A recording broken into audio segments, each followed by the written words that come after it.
he told, it was like flat out, you want to use this sample, and we knew we had to use the sample. It wasn't necessarily a straight up sample, it was a replay of the record, but it was a parody of the record. And he said, if you want to use this, give me this amount of G's, give me this amount of publishing, give me this amount of writers, and you cannot say that line. You cannot say those lines, you got to take them out. So you talking about outside forces came up there and try to shut you down? Yo, dude, he played foul. He did not see the humor in it that he should have seen.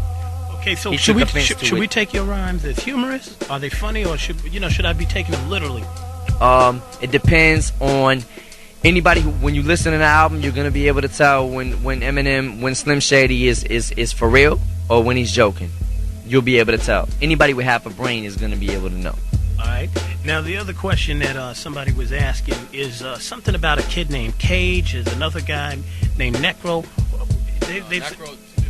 They're two different? Well, they said that the guy named Cage that you battled, can you give me the background on that? Because I just found out about this.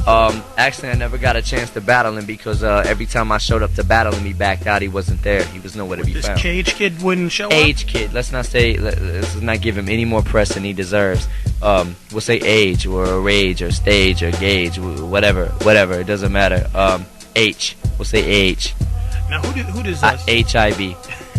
Who does Slim Shady want to collaborate with, man? You think you might hook up Lauryn Hill, KRS-One, Public Enemy, any of those First people? word you said was a dirty word to me. Really, Lauryn? Yeah. Why? Yeah, because I've heard a lot of stuff about her and how she is and how she is towards white people, and I've heard a lot of things that she's racist, she's this and that, and I can't prove it.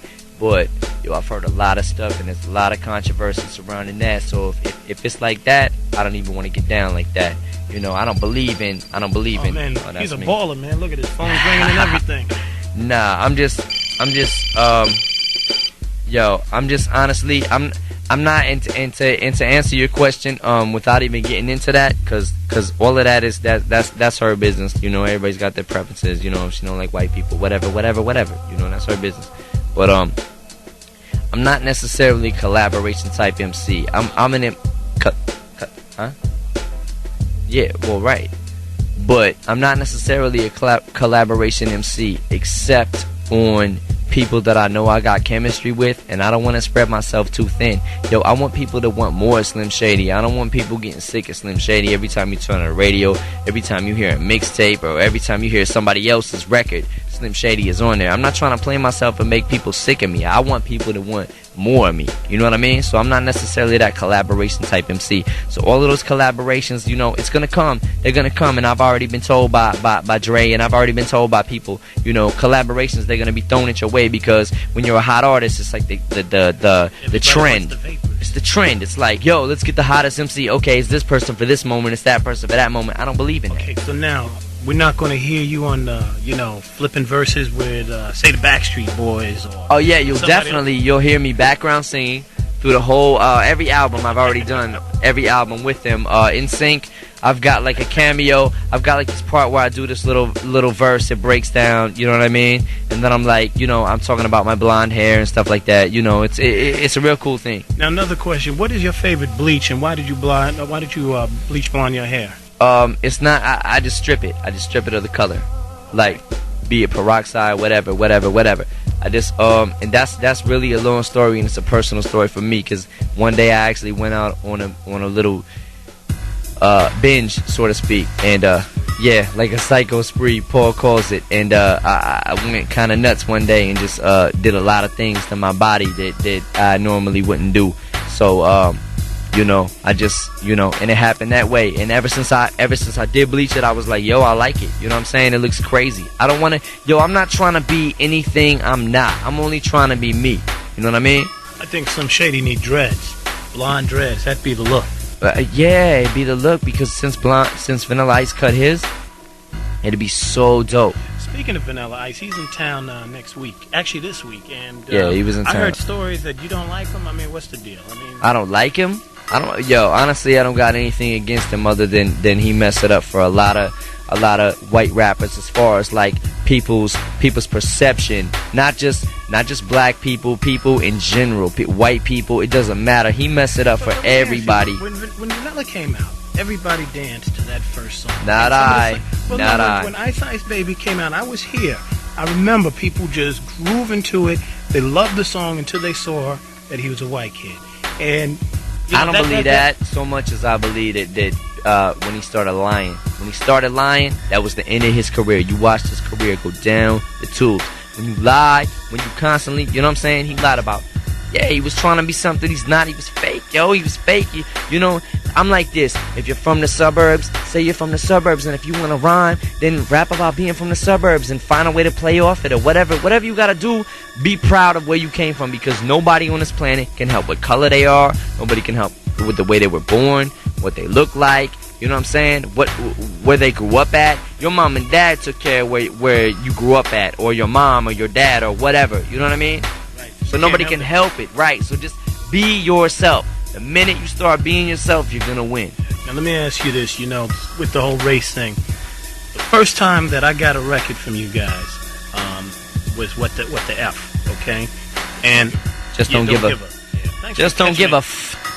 Now the first thing that came out of the promoter's mouth was, "Yo, this kid is dope. He's a dope white MC," and that I took offense to that. I was fired. Thank you. Know, because it's like now it raises the question: are you being pushed because you're white, or are you being pushed because you're good? Yeah, I hear I mean, everything. This is continuously going on. I mean, people's like pulling the race card on you. So speak to that, because the perception that a lot of people is having now is that you're gonna blow up, that you're on MTV, that you're getting major radio play because you're a white kid that is going to be very marketable. You're a white kid that can rap, and this is the most marketable thing since Elvis. You know what? Anybody who pulls a race card is gonna get it double back in their face. It's gonna backfire right in their face. I'm waiting for the race card. I've dealt with the race card all of my life. Where I grew up at, how I grew up, where I lived, where I came up at, rhyming, everything. I've dealt with it all my life, and I'm telling you, I'm at a boiling point right now in my life where I swear to God that anybody who plays that race card, a girl on college radio today, she tried to play the race card today and was making fun and shouldn't even had no business having me up there. You know what I mean? Yo, that girl broke my record on air. You know what I mean? It was trying to clown on me like, you gotta see this guy, he's white and he's got blonde hair and blah blah blah blah blah blah blah blah blah. A college radio station, yo. A girl who was nobody tried to pull a race card on me and got it triple back in her face. I'm telling you, I don't play that. It's 1999. Well, see, I understand you don't play that, but what about your label and the marketing machinery behind it that's pushing that race card?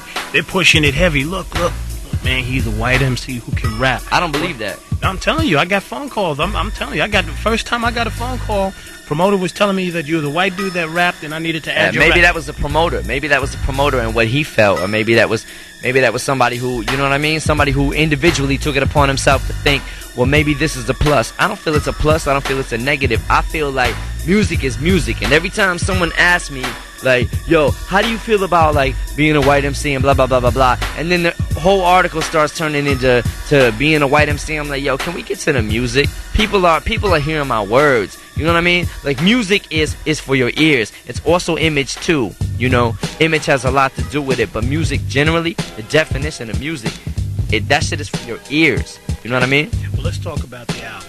We'll change up.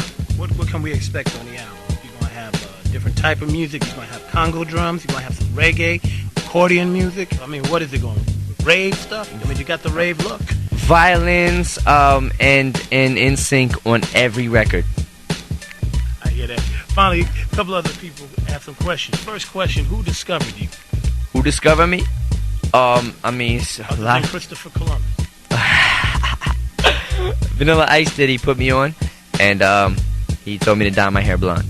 Okay, good question. Do you think the world is ready for your very blunt, in-your-face lyrics? No, I don't. Okay. And what does your mom think of your success, especially since you clowned your mom in the damn song? But you know what? Let me rephrase that answer about is the world ready. I think some of the world is ready. I think some of the world is waiting for yo, I mean, you know, I feel like my stuff is like a breath of fresh air as opposed to what's going on right now in rap, you know, with all the trends and all of that. I'm like somewhere, I think I'm somewhere like in left field or something with what I'm doing. Did you say fresh air? Yeah.